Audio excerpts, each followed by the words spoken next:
Hello and welcome guys. स्वागत है आपका एक बार फिर से कॉमर्स की गली में। कॉमर्स की गली एक ऐसा प्लेटफॉर्म जो आपको ऑनलाइन क्लासेस प्रोवाइड करता है वीडियो रिकॉर्डेड के थ्रू, और आने वाले समय में लाइव क्लासेस भी लिए जाएंगे। कॉमर्स की गली आपको ऐसे तरीके से पढ़ाती है जिससे आप अपना खुद का एग्जाम्पल क्रिएट कर पाओ। खुद का एग्जाम्पल क्रिएट करने का मतलब कि आपने कोई टॉपिक पढ़ा और वो अच्छे तरीके से समझ में आ गई तो आप उसका खुद से एग्जाम्पल क्रिएट कर सकते हो। अगर आप एग्जाम्पल क्रिएट नहीं कर पा रहे तो आपको कॉन्सेप्ट नहीं समझ में आया, तो चलिए बिना देरी के शुरू करते हैं।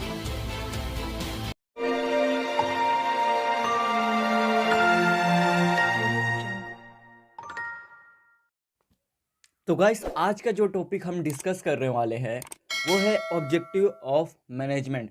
यानी कि किसी भी एक बिजनेस ऑर्गेनाइजेशन में, किसी भी एक कंपनी में जो मैनेजमेंट होता है, उस मैनेजमेंट का क्या पर्पस होता है, जो मैनेजमेंट जो वर्क करती है वो क्यों करती है, वो चीज़ आज हम समझने वाले हैं।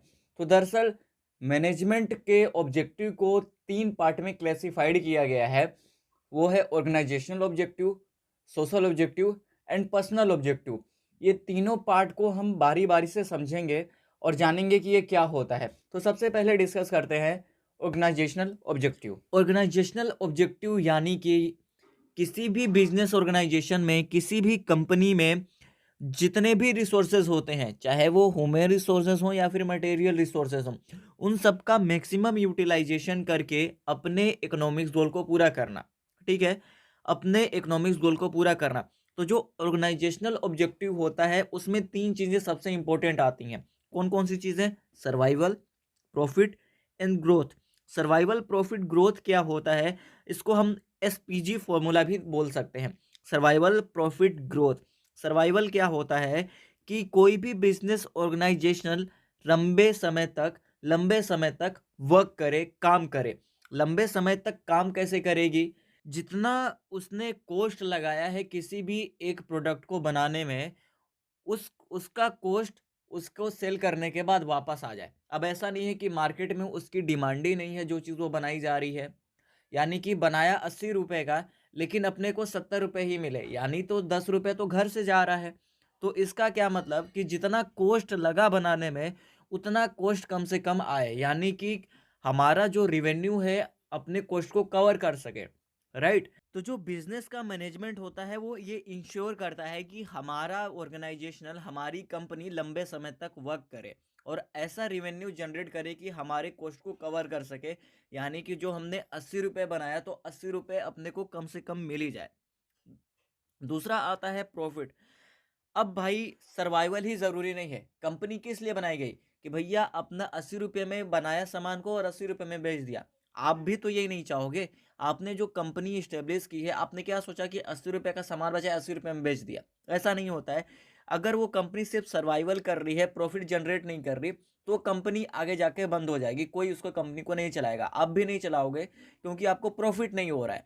तो क्या है कि जो प्रॉफिट होता है वो ये मैनेजमेंट इंश्योर करता है कि जो हम प्रोडक्ट बना रहे हैं उस पे अपने को प्रॉफिट मिल रहा है। यानी कि अगर हम 80 रुपए का वो चीज़ बना रहे हैं तो अपने को कम से कम 90 या फिर 100 रुपए तो मिले ही मिले।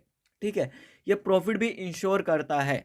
किसी भी बिजनेस ऑर्गेनाइजेशन और कंपनी के लिए प्रॉफिट इसलिए भी ज़रूरी होता है कि जो उसके एक्सपेंसेस है, जैसे सैलरी देना, इलेक्ट्रिसिटी बिल देना, वो भी अपने प्रॉफिट में दे सके। अगर उसको प्रॉफिट ही नहीं हो रहा है तो अपने एम्प्लॉय को सैलरी कहाँ से देगा, और जो उसकी इलेक्ट्रिसिटी बिल आ रही है वो कहाँ से पे करेगा। जो अगला इंपॉर्टेंट ऑब्जेक्टिव आता है वो है ग्रोथ। जो बिजनेस ऑर्गेनाइजेशन या फिर कंपनी में जो मैनेजमेंट होता है वो ये भी सोचता है, ये भी ध्यान में रखता है कि उसका बिजनेस, उसकी कंपनी हमेशा ग्रोथ करे। ग्रोथ कैसे करे? कि जो उसके प्रोडक्ट बनाए जा रहे हैं उसकी क्वांटिटी इंक्रीज हो। जहाँ पर पहले 100 क्वांटिटी में प्रोडक्ट बनाया जाता था, वहाँ पर अब 150-200 में बनाया जाए। उसके ब्रांचेस बढ़े। यानी कि अपन सिर्फ वाराणसी में ही सामान बेच रहे थे अभी, अब उसके साथ साथ गाजीपुर में, लखनऊ में, कानपुर में, ऐसे करते करते मुंबई, दिल्ली, हर जगह अपने प्रोडक्ट को सेल करें, नंबर ऑफ एम्प्लॉय को इंक्रीज करें। यानी कि हमारे बिजनेस ऑर्गेनाइजेशन में काम करने वाले एम्प्लॉय की संख्या बढ़े। कैसे? क्योंकि अगर हम ब्रांचेस खोल रहे हैं अपने बिजनेस की तो वहाँ पर भी एम्प्लॉय की ज़रूरत होगी। समझ में आ रहा है? अब बात करते हैं सोशल ऑब्जेक्टिव की। मैनेजमेंट जो है वो समाज के लिए भी काम करती है, सोसाइटी के लिए भी काम करती है। कैसे काम करती है वो समझते हैं। तो सोसाइटी के लिए ऐसे काम करती है कि जो वो प्रोडक्ट बना रही है वो समाज को रीज़नेबल, सोसाइटी को रीज़नेबल प्राइस पर मिले। जैसे कि जो वो प्राइस पे करना चाहते हैं उस प्राइस में उनको अच्छा प्रोडक्ट मिल जाए और हमारी प्रॉफिट मार्जिन भी सही हो। यानी कि हमारी बिज़नेस का जो प्रोडक्ट बनाया जा रहा है वो रीज़नेबल प्राइस पे मिले और अपने को प्रॉफिट भी मिले और उस प्राइस पॉइंट पर समाज को अच्छी क्वालिटी के प्रोडक्ट मिल जाए। ये हो गया। और ये क्या इंश्योर करती है कि जो हमारी जो सोसाइटी है वो पोल्यूशन फ्री रहे। ये भी इंश्योर करता है कि जो हम प्रोडक्ट बना रहे हैं उससे, हमारे बिजनेस से, हमारी कंपनी से इन्वायरमेंट को कोई इफेक्ट ना हो। और ये भी इंश्योर करती है मैनेजमेंट सोशल ऑब्जेक्टिव में कि जो एम्प्लॉयमेंट अपॉर्चुनिटी है वो बनी रहे। यानी कि हम ग्रोथ करते रहें और एम्प्लॉयमेंट अपॉर्चुनिटी को लाते रहें। यानी कि जो लोग काम करना चाहते हैं हमारे कंपनी में उसके लिए हम ग्रोथ करके अपने ऑर्गेनाइजेशन का उनको हायर करते रहें और उनकी नीड को, जो फाइनेंशियल नीड है उनकी पूरी करते रहें। अब आता है पर्सनल ऑब्जेक्टिव। पर्सनल ऑब्जेक्टिव यानी कि आपकी कंपनी, आपकी ऑर्गेनाइजेशन में जो लोग काम कर रहे हैं यानी कि आपके वर्कर्स, आपके एम्प्लॉय, उनकी नीड को पूरा करना। उनकी नीड अलग-अलग हो सकती है क्योंकि सारे लोगों की नीड एक जैसी नहीं होगी, अलग-अलग नीड होगी, ठीक है? तो उनका जो नीड होता है उनके पोजीशन के हिसाब से, उनके काम करने के हिसाब से, उनके एक्सपीरियंस के हिसाब से प्रोवाइड की जाती है।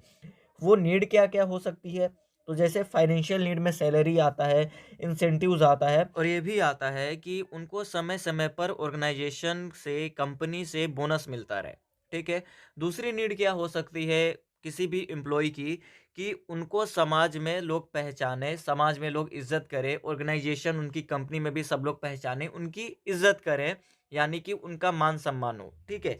और नीड क्या हो सकती है कि उनका जो खुद का ग्रोथ है, ऑर्गेनाइजेशनल ग्रोथ के साथ-साथ उनकी खुद की ग्रोथ भी हो। जैसे घर बन जाए, गाड़ी बंगले, ऐसे करके उनको आते जाएँ, ठीक है? ये हमारा ऑब्जेक्टिव ऑफ मैनेजमेंट कंप्लीट हुआ। क्या पढ़ा हमने? ऑर्गेनाइजेशनल ऑब्जेक्टिव के बारे में, सोशल ऑब्जेक्टिव के बारे में एंड पर्सनल ऑब्जेक्टिव के बारे में। आई होप आपको ये वीडियोस अच्छी लगी होगी और सारे कॉन्सेप्ट समझ में आए होंगे। अगर अच्छा लगा हो वीडियो तो इसको लाइक करिए, सब्सक्राइब करिए, शेयर करिए और हाँ, कमेंट करना मत भूलिएगा। तो take care, bye bye, have a nice day.